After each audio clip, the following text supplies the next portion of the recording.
Bismillah, alhamdulillah, wassalatu wassalamu ala rasulillah wa ala alihi washabihi mawalah maba'du.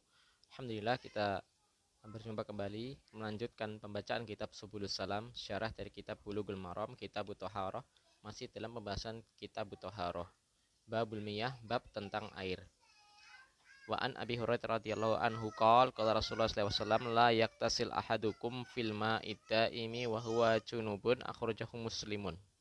Dari sahabat Abu Hurairah radhiyallahu taala anhu, beliau mengatakan Rasulullah SAW pernah bersabda, layak tasil ahadukum, janganlah salah seorang kalian mandi di air yang tergenang, ya, wahwa junubun, dalam keadaan ia junub, ya. Apa itu junub? Junub ialah posisi seseorang yang mewajibkan dia mandi. Posisi seseorang yang mewajibkan dia mandi. Misal seseorang yang wanita yang suci dari haid atau wanita yang telah suci dari nifas. Telah suci artinya telah berhenti. Apabila seseorang wanita berhenti dari haid, mungkin setelah 7 hari atau 5 hari atau hari yang sesuai adat, atau seseorang yang sudah berhenti dari masa nifas, misal biasanya sebulan atau 40 hari, dan sudah berhenti darahnya dipastikan, maka dia wajib mandi, namanya mandi janabah. Dan juga seseorang yang selesai jima, ini dia wajib mandi. Dan hendak diketahui, ini dari nasihat Syekh Muhammad bin Shalih Al-Utsaimin, hendaknya setiap dai memberikan edukasi kepada para kaum muslimin, terlebih yang mereka pengantin baru, ya. Seseorang yang wajib mandi janabah itu ialah ketika selesai jima, meskipun ya tidak keluar mani, ya. Jadi keluar mani ataupun tidak keluar mani, maka dia wajib mandi, ya. Dan seseorang yang keluar mani, ya, dia juga posisi junub, ya, meskipun tidak jima, ya. Misal seseorang mimpi basah, ihtilam, maka dia wajib mandi. Bagaimana kalau orang yang ihtilam ini posisinya dia puasa? Apakah membatalkan puasa? Jawabannya tidak. Ya, maka dia mandi saja dan melanjutkan puasanya karena dia mimpi. Ini di luar kontrol dia. Adapun kalau dia semisal onani, naudzubillah, ini haram hukumnya. Ketika Ramadan, maka dia batal puasanya. Karena ini bisa dikontrol, ya, bisa dikontrol. Ya, dan ini merupakan kehendak dia sendiri, ya. Maka dia tetap wajib mengganti puasa dan dia berdosa, wajib dia bertobat kepada Allah Ta'ala, lalu dia wajib mengganti puasanya di hari kemudian, wajib mandi, ya. Jadi seseorang yang diwajibkan mandi junub ialah seseorang yang telah selesai dari haid nifas, seseorang yang telah keluar air mani meskipun apapun penyebabnya, lalu seseorang yang bersenggama ataupun orang yang berhubungan badan atau jima istilahnya, baik jimanya itu mengeluarkan mani ataupun tidak, maka dia wajib mandi janabah, ya, wajib mandi janabah. Di hadis ini, ya, Nabi SAW bersabda, jangan salah seorang kalian mandi di air yang tergenang, yakni air yang tidak layajri, air yang tidak mengalir, ya. Syekh menyebutkan, ya, ini tadi saya banyak membaca dari syarah Bulughul Maramnya Syekh Muhammad bin Shalih Al-Utsaimin, banyak faidahnya. Mungkin kita nanti akan sedikit menyinggung sedikit banyak dari kitab beliau dibandingkan Subulus Salam, ya, pada pembahasan ini, karena lebih sesuai dengan dekat dengan masalah-masalah di masa kita, ya.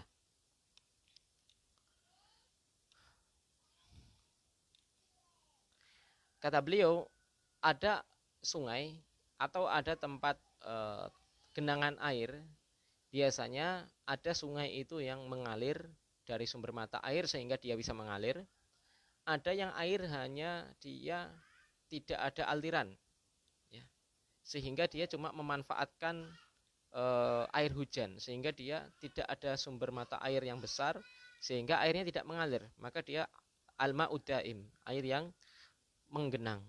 Maka seseorang tidak boleh mandi junub, ya, tidak boleh mandi junub di tempat yang air itu menggenang, ya. Tentu di sini yang dimaksudkan di sini ialah dia menjebur, ya. Dia menjeburkan diri, ya. Dia menjeburkan diri. Ya, walau alam. Ya, ini nanti kita akan sinkronkan dengan pendapat Imam Syafi'i seperti apa. Pendapat Syafi'iyah seperti apa, ya.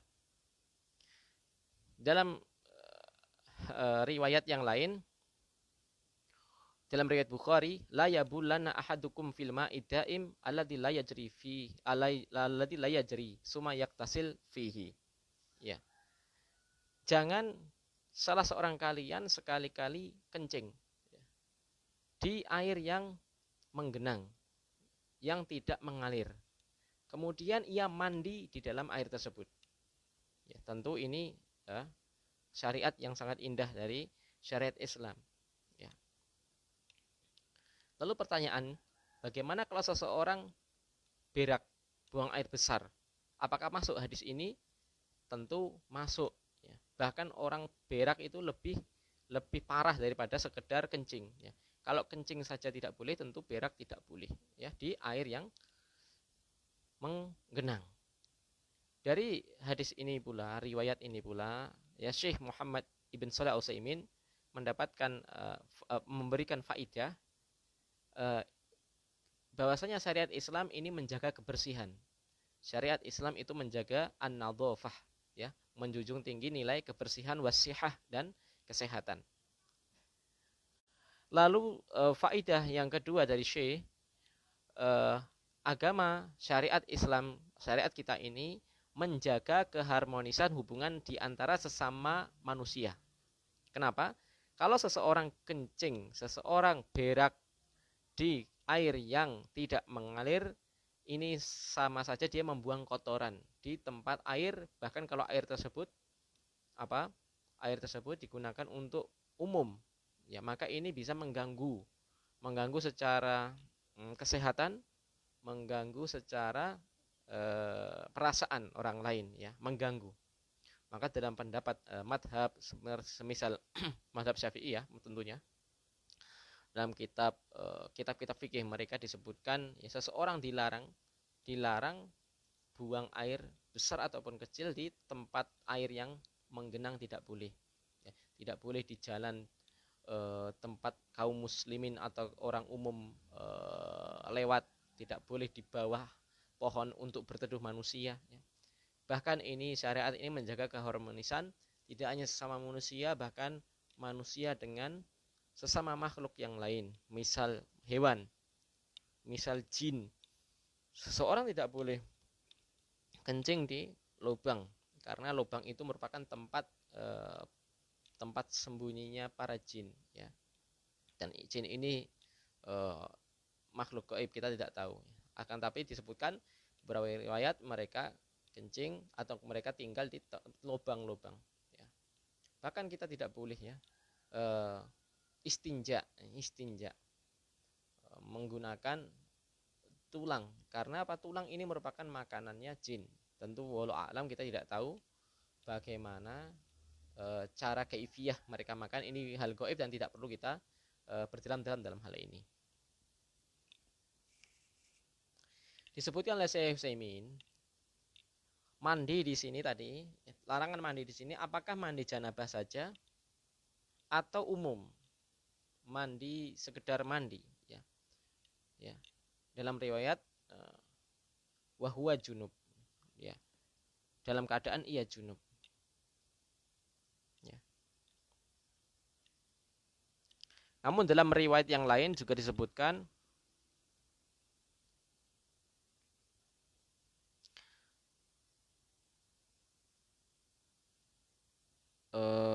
mutlak dia dalam keadaan junub ataupun tidak junub. Ya. Maka Syekh merinci, kalau seseorang mandi dalam keadaan junub di tempat air yang menggenang, yang ia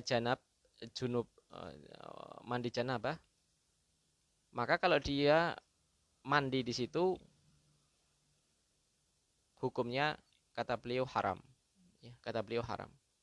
Kenapa? Karena mandi janabah ini berkaitan istihlal atau mengangkat, ya, membolehkan istibahah lil istibahah, untuk membolehkan seseorang beribadah, ya. Seseorang tidak boleh beribadah sampai dia harus bersih dari junub, suci dari junub. Maka ini kaitannya dengan ibadah, ya.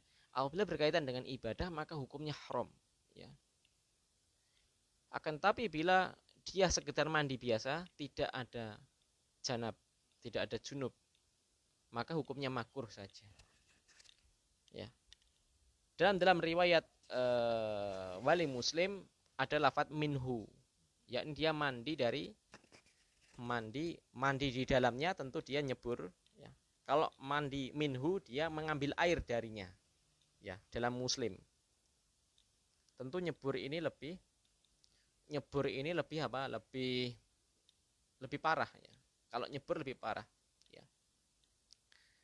Dan kalau dia menggunakan air itu dengan minhu, yakni mengambil air darinya, yakni iktiraf. Yakni ada istilah iktiraf. Iktiraf itu nyiduk pakai gayung, ya, menciduk dengan gayung atau menciduk dengan tangannya, ya.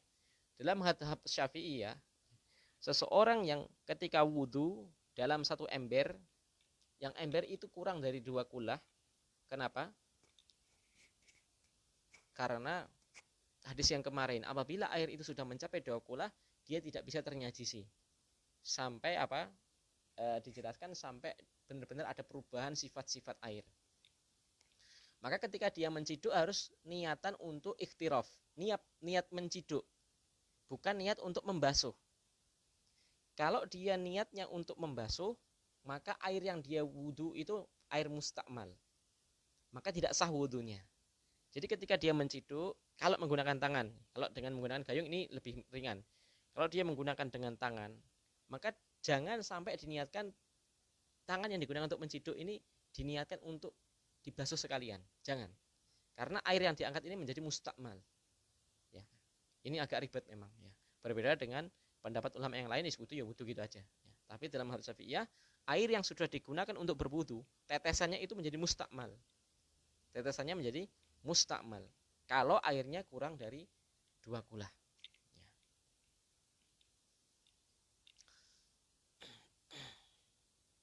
Wali Abi Dawud wala yaktasil fihi minal janabah, dan jangan dia mandi dari air yang sudah ia kencingi, ya, digunakan untuk mandi janabah, ya.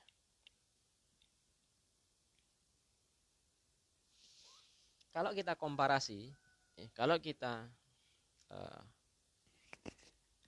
atau kita baca hadis berikutnya, ya.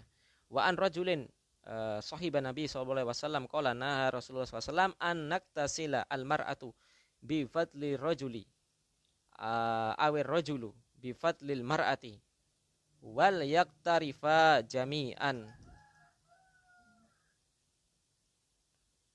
Akhrajahu Abu Dawud wa Nasa'i wa isnaduhu sahih, ya.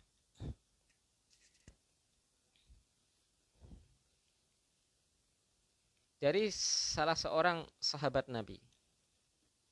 Definisi sahabat ialah orang yang pernah bertemu dengan Nabi, beriman kepada beliau dan mati di atas keimanan. Beliau mengatakan Rasulullah SAW pernah bersabda, Rasulullah SAW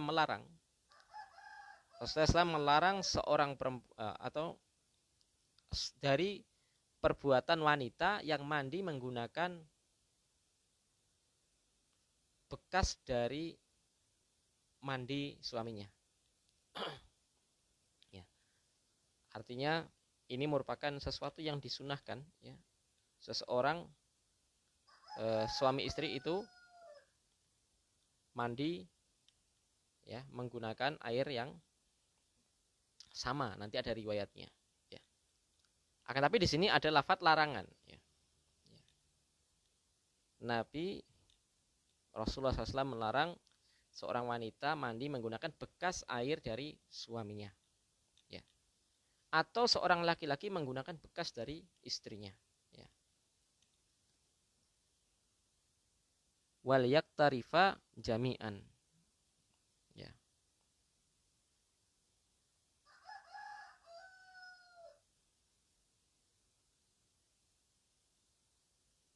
Ai minal ma'i inda iktisalihima minhu jami'an.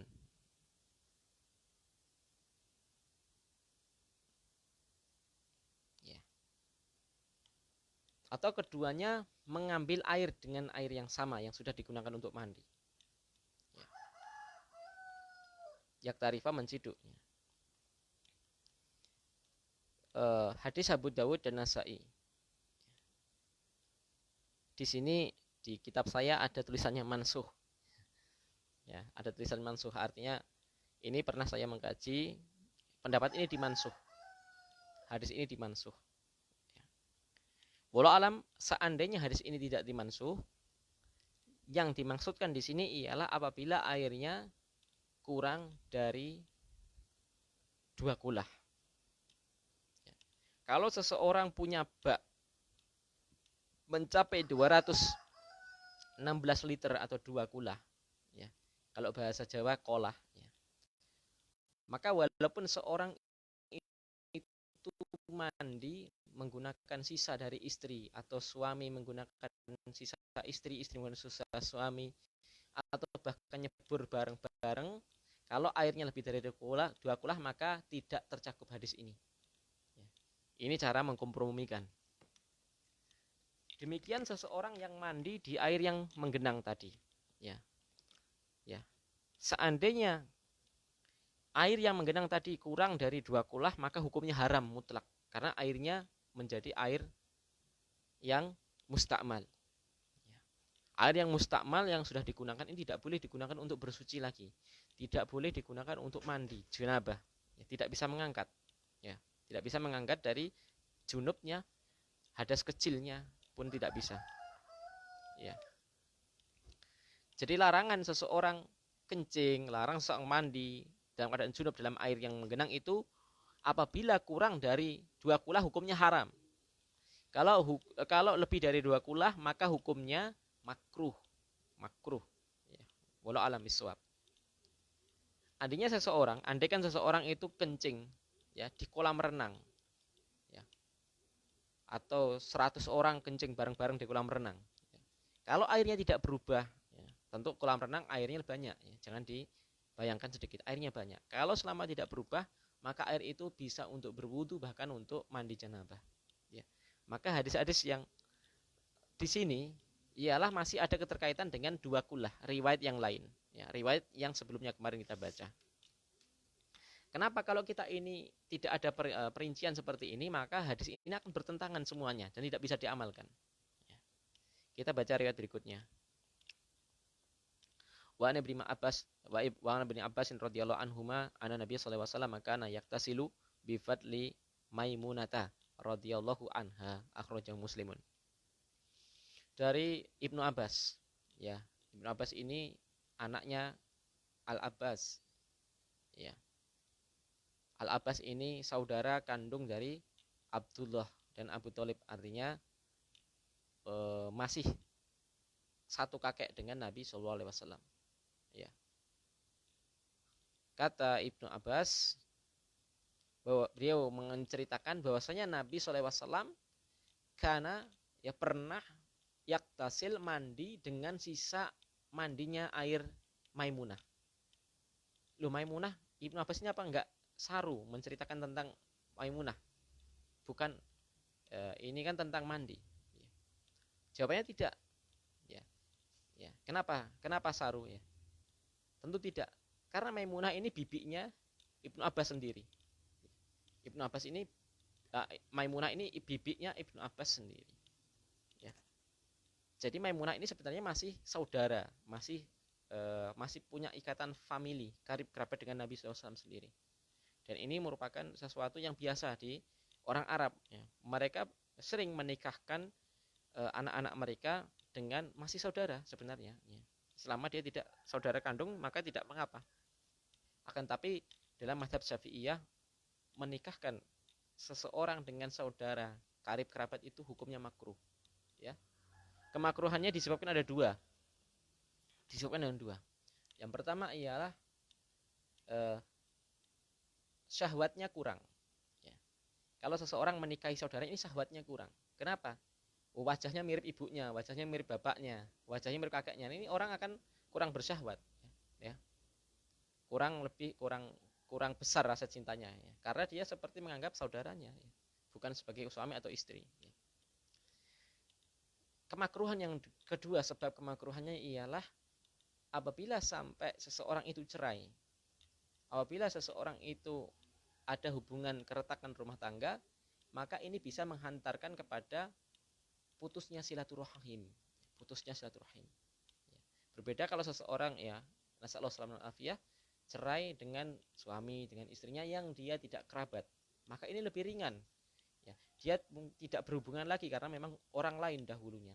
Tapi apabila ini masih kerabat, kalau dia sudah tidak jadi suami, kalau sudah tidak jadi istri, maka bisa dimungkinkan nanti ketemu, ya, ketemu, atau mungkin dia tidak mau ketemu, ya, padahal masih kerabat, ya.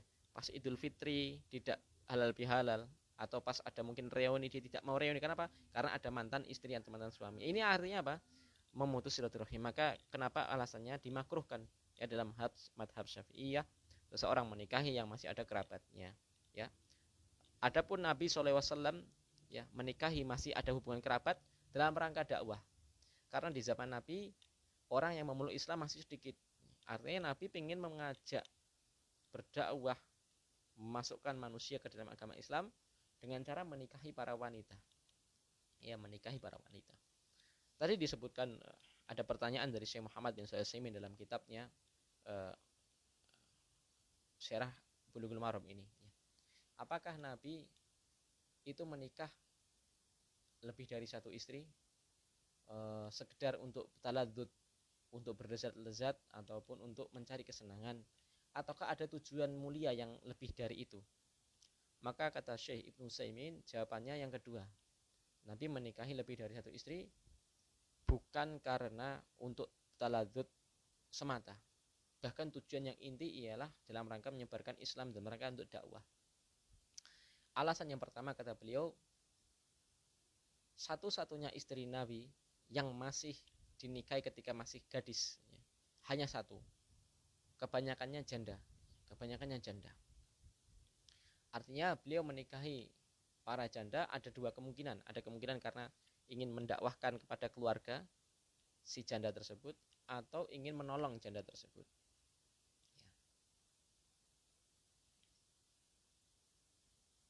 Alasan yang kedua, Nabi ketika itu ialah seorang pemimpin.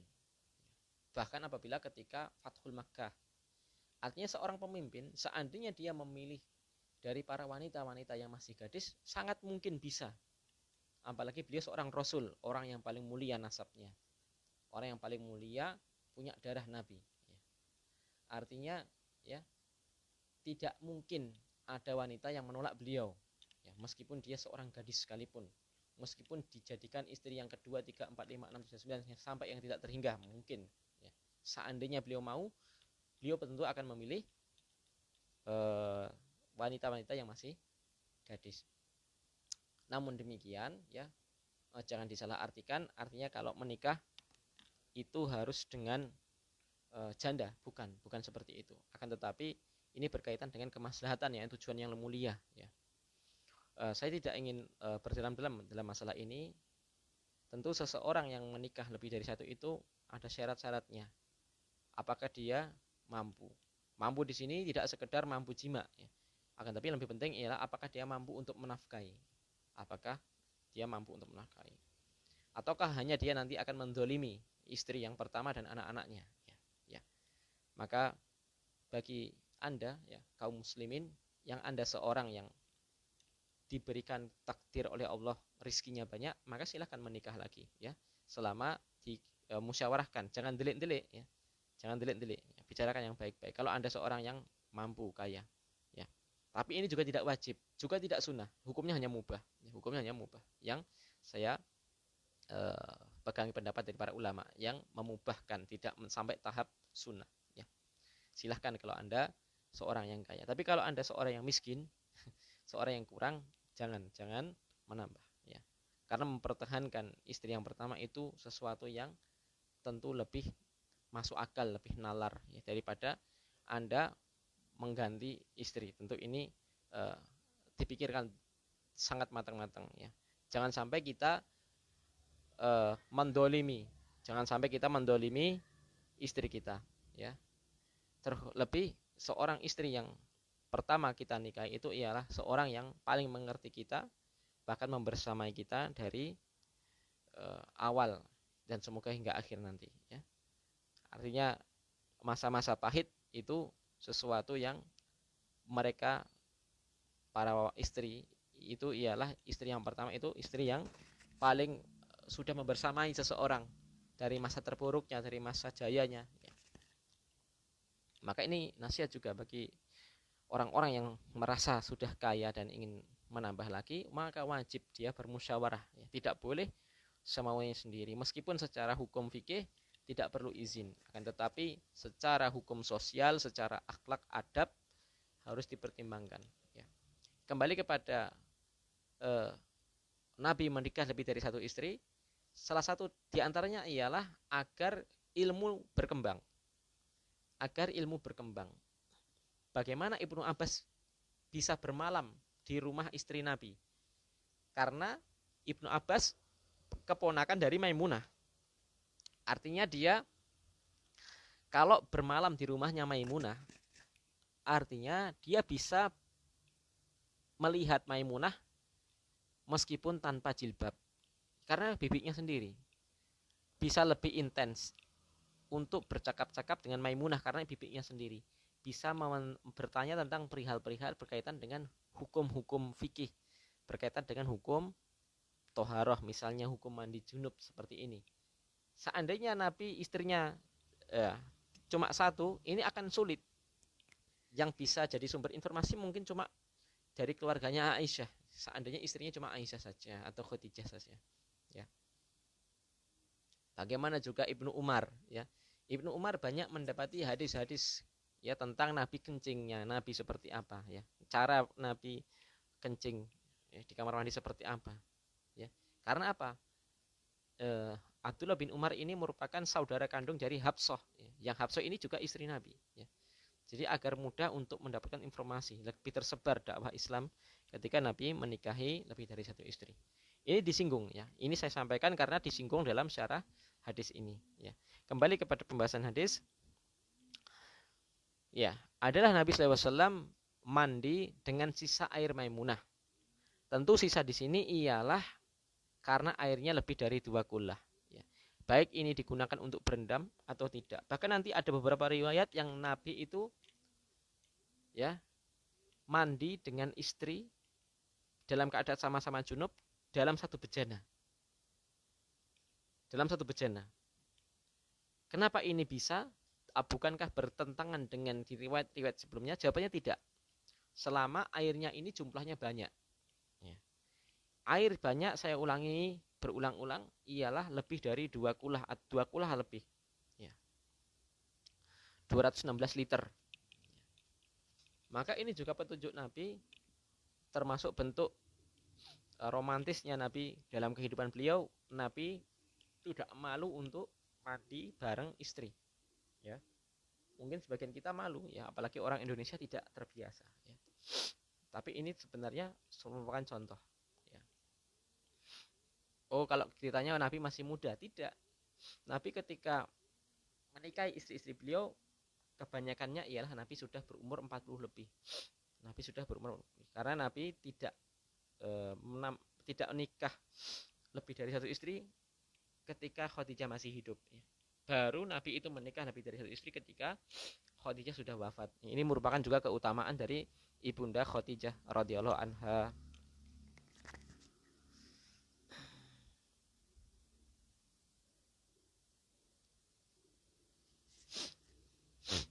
Maka larangan menggunakan sisa air untuk mandi janabah ialah apabila airnya sedikit.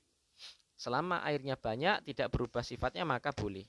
Maka ini akan lebih memudahkan bagaimana mengkompromikan hadis-hadis yang sepertinya bertentangan dari tadi ya, tapi mudah dikompromikan kalau kita paham ya.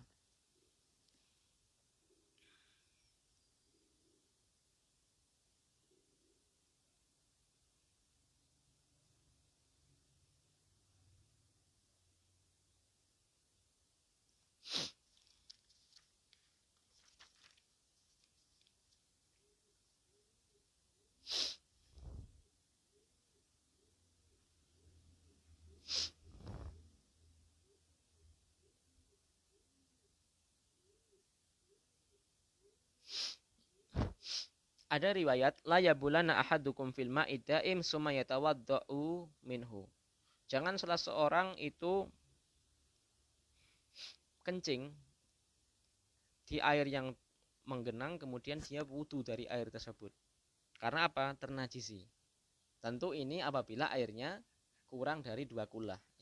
Kalau lebih dari 2 kulah, misal air laut, misal air sungai yang jumlahnya banyak, misal di kolam, maka tidak mengapa.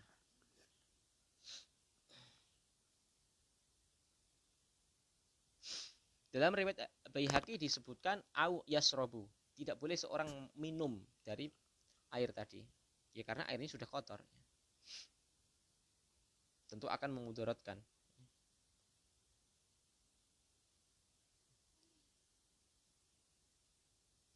Ya kalau di zaman kita masih kecil dulu sudah biasa mandi di kali, ya itu kalinya digunakan untuk cuci, digunakan untuk apa? Buang air besar, buang air kecil, bahkan untuk minum juga. Tapi airnya mengalir. Itu kenapa di hadis-hadis ini disebutkan penekanannya ialah di air yang menggenang. Karena air menggenang ini airnya tidak ada sirkulasi. Sehingga sangat mudah untuk terkotori atau ternajisi apalagi kalau jumlahnya kurang dari 2 gula.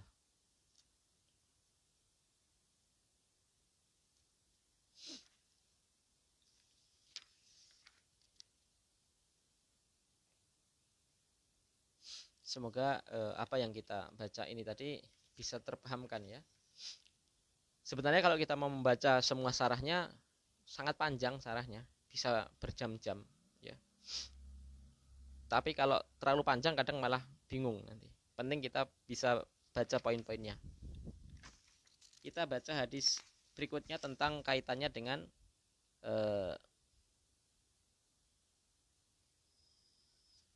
berkaitan dengan anjing. Wa Nabi radhiyallahu anhu qala qala Rasulullah sallam tuhuru ina'i ahadikum idza walaga fihi al-kalbu an yaksilahu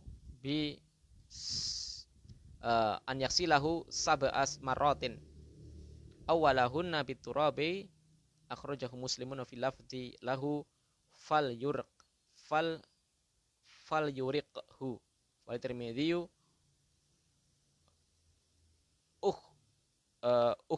ukhrahunna au awwalahunna biturab.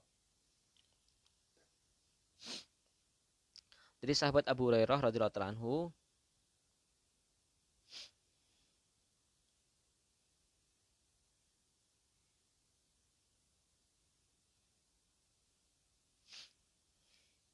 Nabi SAW bersabda, tuhuru ina yahadikum, tuhur suci, yakni sucikanlah. Sucikanlah salah seorang kalian dari inaknya, dari wadah air bejana, apabila ada anjing yang menjilat. Apabila ada anjing yang menjilat ke dalam wadah air tadi. Ya. Sucinya dengan membasuhnya sebanyak 7 kali, dan hendaknya basuhan yang pertama menggunakan turab dengan pasir, dengan tanah, ya, dengan tanah.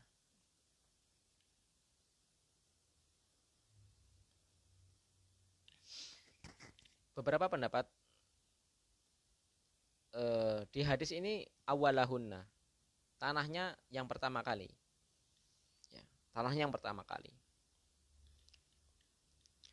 Dan apabila tanah ini tidak digunakan, misal diganti dengan sabun, maka tidak tercukupi. Karena wajib harus menggunakan tanah. Ya. Walau alam kita nggak tahu, kita tidak tahu apa hikmahnya. Mungkin kandungan tanah ini ada zat apa yang bisa menetralkan dari air liur anjing. Karena jilatan itu ada air liurnya. Maka seandainya dia menggunakan sabun saja, ini belum cukup. Karena ini merupakan perintah secara nas wajib. Wajib dengan pasir atau tanah. Ya. Dibasuh 7 kali. Yang pertama menggunakan tanah yang dicampur dengan air. Ya. Lalu apabila itu ada airnya, maka segera tumpahkan, ya, karena khawatir nanti ternajisi.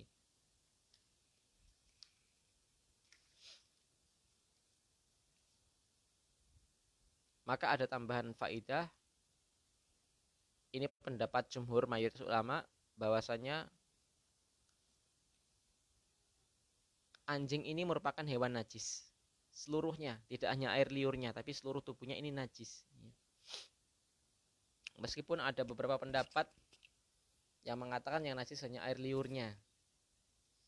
Bahkan sebagian pendapat, misal pendapatnya Imam Malik rahimahullahu ta'ala, anjing ini tidak najis, air liur anjing tidak najis. Ini pendapat Malikiyah. Loh, kenapa kok dibasuh 7 kali? Mereka jawabnya, karena ini dalam rangka bentuk ta'abudiyah, dalam bentuk ibadah, ya. Jadi seseorang ilah, ya, ada istilah ilah, sebab musabab. Seseorang mengamalkan ini dan itu ada ilahnya. Pendapat jumhur, ilah seseorang mencucikan sampai 7 kali jilatan anjing, dan ini dikiaskan dengan babi, termasuk babi. Bahkan babi ini lebih buruk daripada anjing. Dalam madhab Syafi'iyah, keduanya sama-sama buruk. Disebutkan istilah Syafi'iyah, namanya najis mughalladah, ya. Najis mughalladah, najis berat, ya, najis yang berat. Maka mensucikannya pun harus dengan cara yang khusus. Misal 7 kali tadi, dan dengan pasir, dengan tanah. Adapun pendapat Malikiyah, itu bukan najis mughalladah.